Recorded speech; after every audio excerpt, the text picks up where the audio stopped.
Hello, this Sunday is our in-gathering service at church. It's the day that we round up our stewardship campaign that's been going on for the last few weeks. Our target is to get to 212 households participating in that campaign, and we're on track to do that, so long as we finish well and everybody who's planning to be part of that stewardship campaign drops their form back. So I encourage you to do that. If you've been meaning to respond to the letter, this is the week to get the letter back in the post so we can include it in the in-gathering on Sunday. I was going to say something about why stewardship is important in the life of St. James, but we had someone in church on Sunday speak to that topic, and I don't think I could say it any better than Claire did. So I'm going to cut to Claire, and you can listen to the wonderful things she said in church on Sunday. My name is Claire Forrest. My husband and Scott and I started attending in St. James about 13 years ago. We were sans kids. It was the second church that we visited in La Jolla, and it was on Easter Sunday. So it was a high bar because, we know how to do Easter here. But more importantly, the reason why we kept coming back was because it was so welcoming and inviting.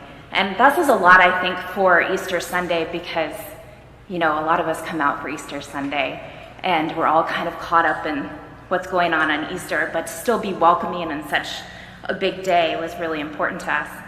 So we have 3 children. Some of you may know me actually as the one that has 2 boys and a girl that have done some of the prayers for the people during COVID, if you tuned in for that. Or I also, as the mother of the mortified mother a couple of years ago of the 2-year-old who decided to clomp from the back of the church in her pink cowgirl boots all the way up to the front for communion. If you weren't here, it sounded a little bit like a bunch of horses coming through the church. But she was very confident and very at home, which our family has been very, very at home here. I think that if given the opportunity, churches and children can bring you closer to God and bring you closer to the community of God, as I think this church does.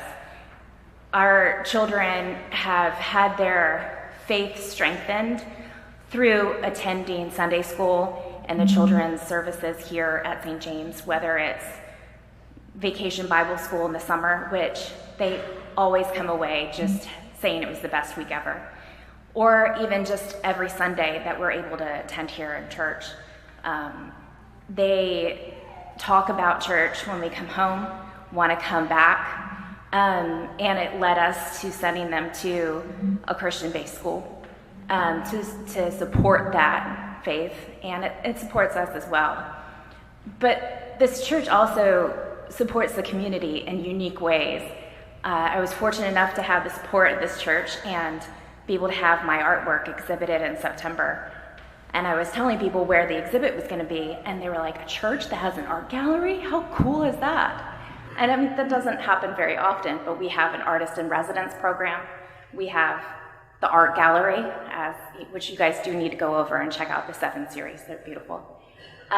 There's just numerous ways that this church supports not only its members, but its community. And in that support, I think we all grow each other's faith.